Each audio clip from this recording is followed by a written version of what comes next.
Did I press record? Okay. Boy, today is... Ay.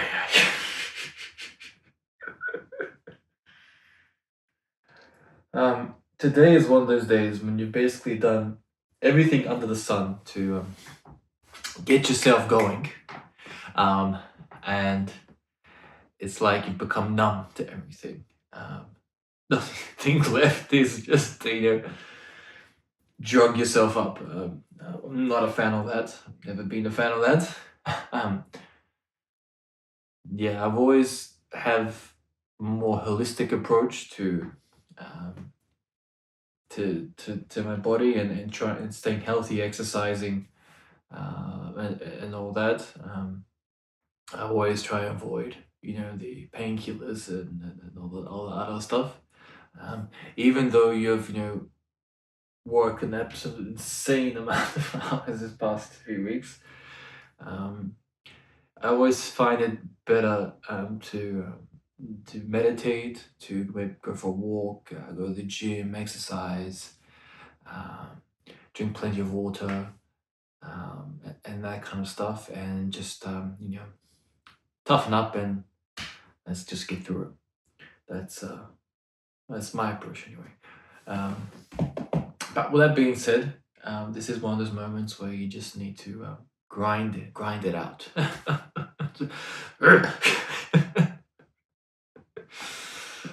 This probably wasn't the best moment to also screw around with the camera angle. So hopefully haven't chopped off my head in this recording. One thing I do want to do is make sure, because we are sort of in this place right now, we make sure we're recording. That's the main thing. If I'm slurring my words a little bit today, I do apologize. But the show must go on. Show must go on.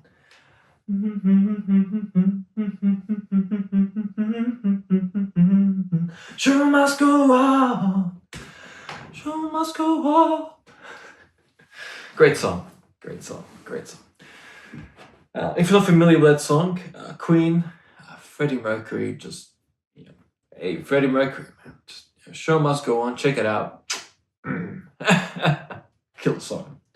Not the most well-known song, I have to say, which is a shame. It's quite underrated, that song. So definitely recommend checking it out. Really good song. The clip we are looking at today is a few different things going on. So let's have a look, and then we'll go for it.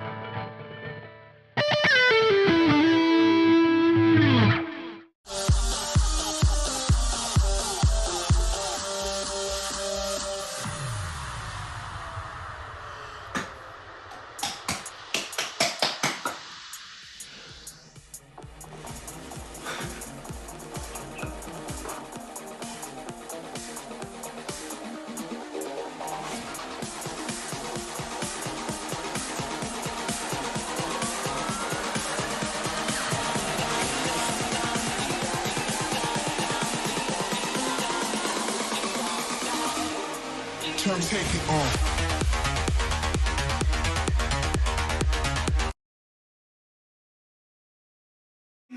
Apologies. Okay, so the standard approach, when you're beginning, is to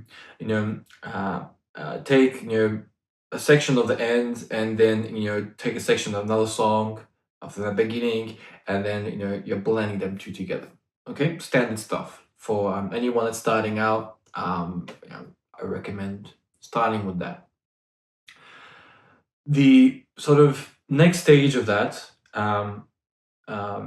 it's obviously, there's one example. There's many different examples you can take to be the next stage. One example of sort of taking that to the next sort of progression is taking, a breakdown section of one and a build up section of another and blending those two moments together. I find that the tricky part when you are doing something like, I don't know why I constantly have some sort of like reflux or something when I'm filming these ones. I probably like burped. Hopefully no one will ever do that, but like a bunch of my sort of burp moments. I don't know why that happens when I'm filming these. Not sure. You know, the anyway, because we're dealing with things becoming quite quiet, and it's dissipating in one and it's dissipating in another one, and you're blending it into the next one. What can happen is you can use the fader too early. They're called a fader for a reason. So you're fading out the track, you're fading it in. Okay, and what can happen when you are using the channel? Now we're talking about the channel fade. We're not talking about the master sort of fade at the bottom that goes left and right. We're talking about the channel strip and the fader that you have on your channel. So it's essentially the volume fader. Okay, at the bottom. Now we have, for just simplicity's sake, we have two channel strips. Okay. Now the reason they're called channel strips is because we have multiple different things. We have your, so essentially your standard EQ. So you have your high, mids, and lows. You have your master volume at the top, and then you have your Q. Then you have your main fader for that channel. Okay. A great example of this is in Pro Tools.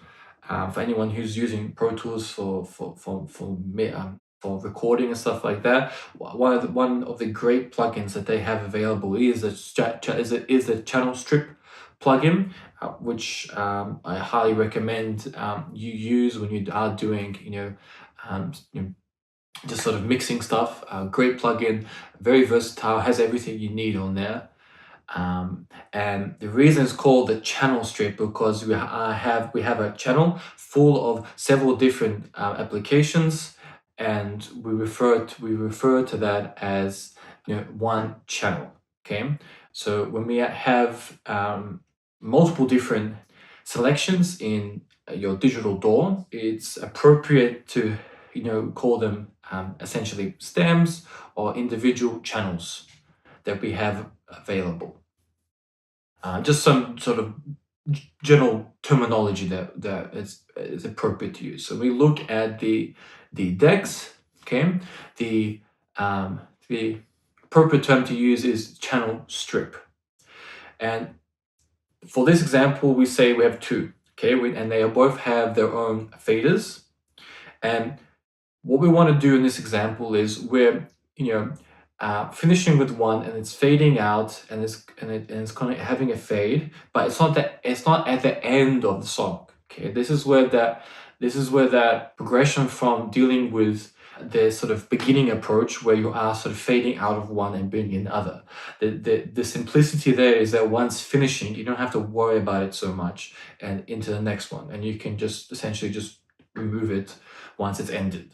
When you are doing something like this, you want to be very careful with fading it out smoothly and musically with the next one. If you fade it out too early, you'll be essentially stuck with the next one, and it'll be you can sometimes lose the mix. You have to be very careful. If you cut out too early, nothing's really happening. It's very quiet, and it's very difficult to do something when it's very quiet. There's only so much you can do, and you see in this example, even we are adding some effects to increase the level of the loudness because it's becoming very quiet.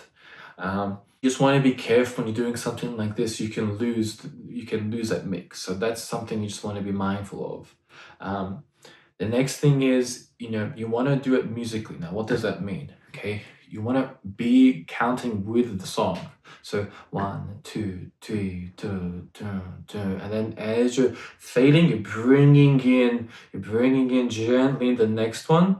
And so one approach is to keep that main fader like we have right now, okay? And it's by itself, it's fading out from the first song, okay? So we have the first song on channel 1, and we have the second one that's building up, okay? And we're fading that in, but we're maintaining the current fader, okay? We're not turning it down just yet.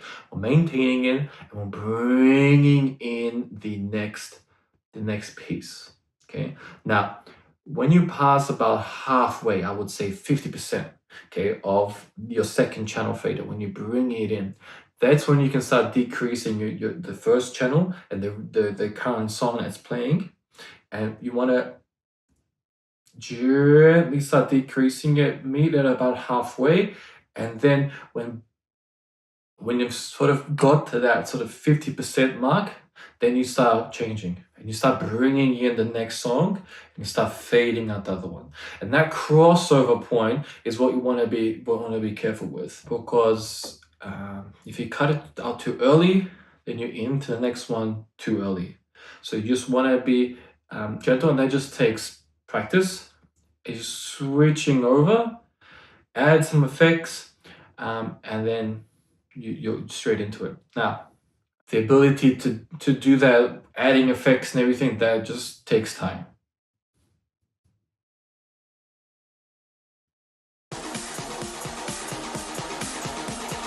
Now, the question is, a common sort of thing would be, why don't you use the main one at the bottom so that goes left and right? I try to maintain that one in the center, because it is quite flimsy. I'm not a huge fan of it. It's happened to me a few times, and my suit jacket would just flick it to one side. So it's okay. I would prefer that has a bit of a lock function. Thankfully, the individual channels, you're able to adjust them so that so they can be left or right. I keep those in the center so that I have full control over them. If you prefer using the bottom fader left and right, just be mindful it is a bit flimsy.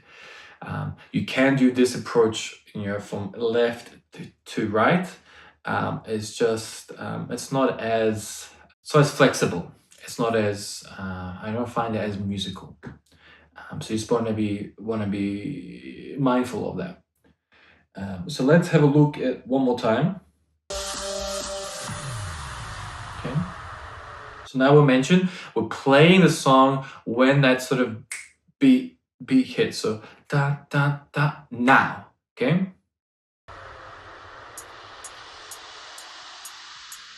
Okay, and all we're doing there is making sure we're lining it up where we want it to be. Okay, now notice how it's coming in, and we're adding the effects. My left hand is gently pushing the fader up. My right hand is adding in effects, so we just blur the transition, so it's not as noticeable of the track coming in. And here's how things are very quiet all of a sudden. This is your sort of danger zone. You want to be very careful here. Yeah, you just want to be mindful of this section right now. It's a very sensitive area. You want to make sure that the key thing you want to be mindful of here is that things are matching up. If one's off, it just throws everything off, and you don't want to have like you don't want to have like a bouncing effect happening. You don't want it to be off the grid for something like. Sometimes you can manipulate it so it sort of has a bit of a call and response, but for something like this, you want to really be smack on, because it's a very, very sensitive area.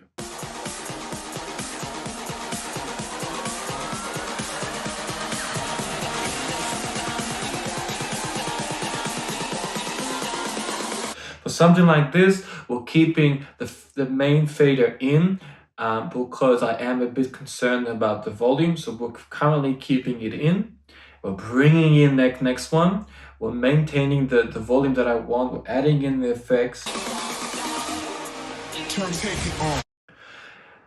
Both are playing right now. Turn Take It On comes in, the vocal line, that gives me my basically point where I need to cut things out. Okay? So building, we'll have both coming in, both faders in. Turn Take It On. We musically cut back the effect, turn Take It On, the vocal line comes in, and we cut the first fader, we cut that original one, the build's finished, and the next song's in.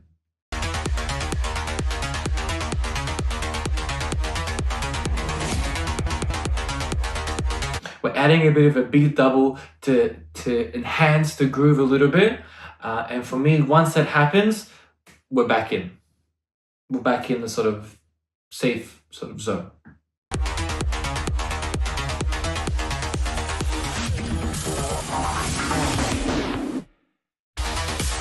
Now, I try to do an effect here, and it sort of works and it sort of doesn't. So what I want to do is press the fader. I want to add a bit of the effect. I want to have a bit of a tail there, but that doesn't happen. Okay, so we watch one more time. And see how I've mentioned this before, that silence there, that wasn't on purpose. That was just happened, okay? I was going for an effect. I was wanting to make sure I have a little bit of a tail on the sweep, add the double, and but I didn't have enough time to add in delay. So I had the sweep, I forgot to add in the delay to have a bit of a tail, and what happened is it just cut. So the vinyl effect stopped. We had the sweep, and I forgot to add in the delay. And what happens is you have this awkward pause, which wasn't my intention, but it happens. You tried out the effect. Unfortunately, you got 2/3 of it and stopped. No worries. We notice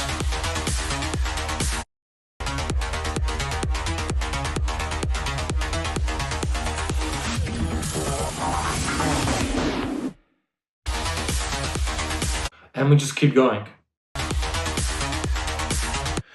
When I was heavy in martial arts,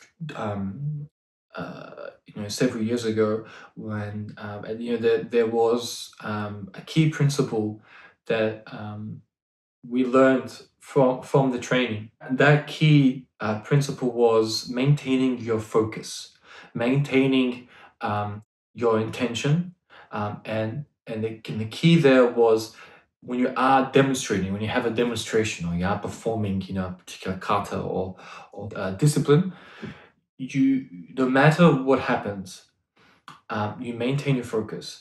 And the key there is if a mistake happens, if something happens that you aren't happy with, or that it is not meant to be there, you don't break your focus. If you give facial expression like the audience, people that are watching you, people that are they'll know then that he didn't want that to happen now. But if you maintain your focus, chances are people won't perceive it as the mistake, because they don't know your full routine. They don't know what's part of the demonstration, okay? And unless it's like a huge sort of, you broke your arm or something like that, okay, then it's like, that wasn't meant to happen. Chances are you can just continue on and no one will really notice that sort of, quote unquote, error or mistake. When we apply that into, being a professional, you are presenting from a professional standpoint. This is where we're getting into being professional, having a clear distinction between the audience and the person that's entertaining the audience. It's key to not be scared of making mistakes. The key is to try things out, to always be willing to step out of your comfort zone. And if things happen, no worries. You maintain your focus and continue. If you don't show a facial expression, then no one really can tell if that was supposed to be there or not. And that's just, again, comes down to being professional. If you start making a face or something like that, then it just makes it worse for yourself. So here we tried something, sort of worked, didn't really work, no worries, move on, keep going. That shows your discipline, and it shows your professionalism in the craft.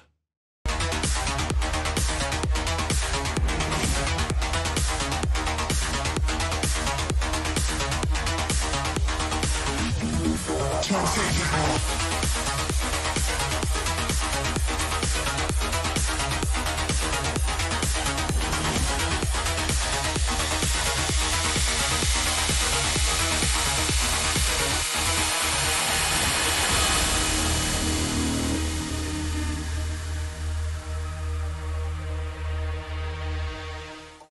So we're continuing. What we've done here is we've just added our sort of the effects that we wanted to have to create something different in the build-up.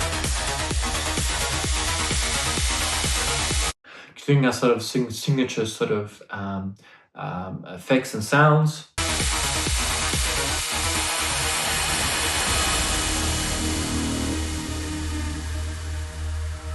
And that adds a bit of flavor to that, transition, to that breakdown. One of the keys here is you're sort of letting the audience know that something's building up, that something's about to happen. There's a change happening. There's a transition coming in, and one of the ways you can do that is to adding the effects, adding different flavors to things. Okay, and we're giving the audience a bit of sort of pre-notice that things are about to change. Okay, well, cool. We're building up. Okay, now the mood's changing. Okay.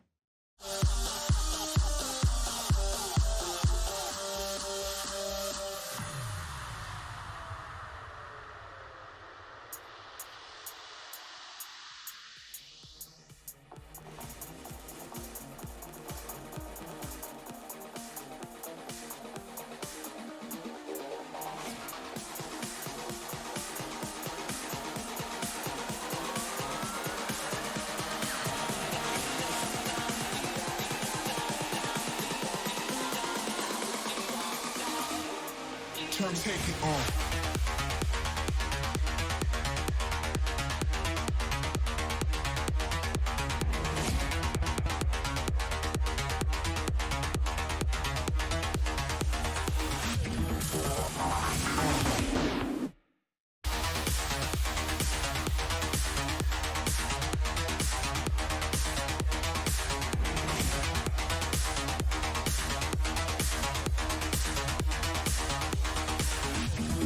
Turn take it off.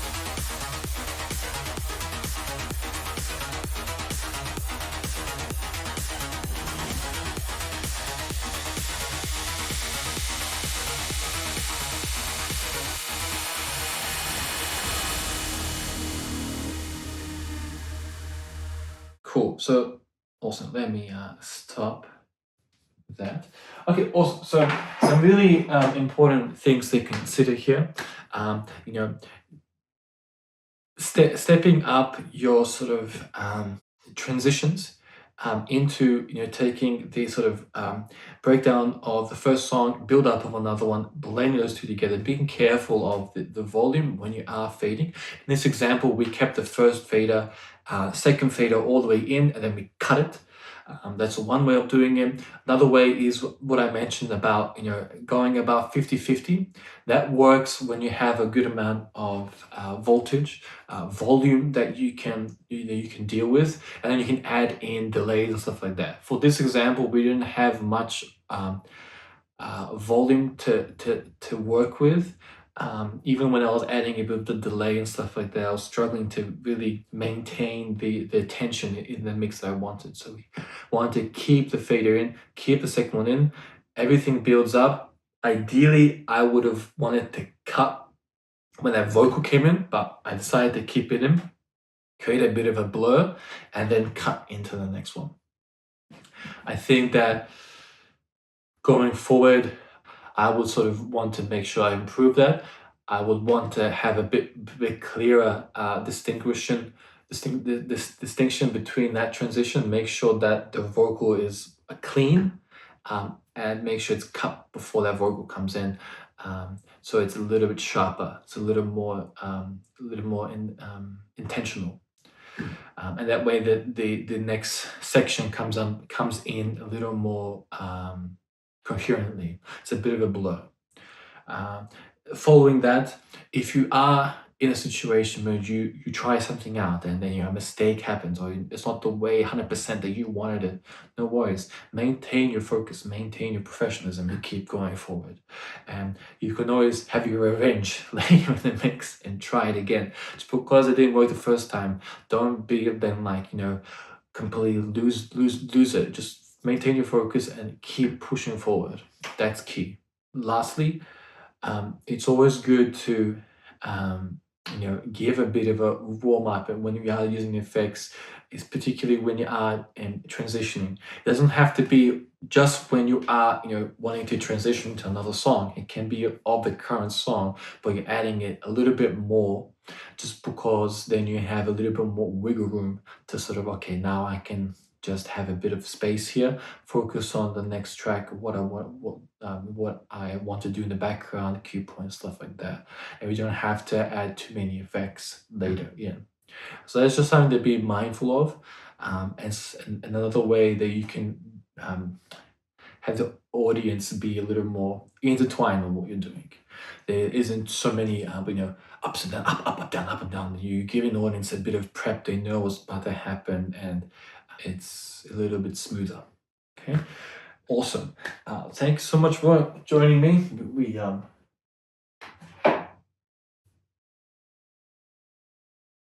iPad decided to do. Hopefully it recorded. I'm not sure what happened there. So now iPad. Cool. We made it through. See, we just we keep pushing forward. Keep up the hustle.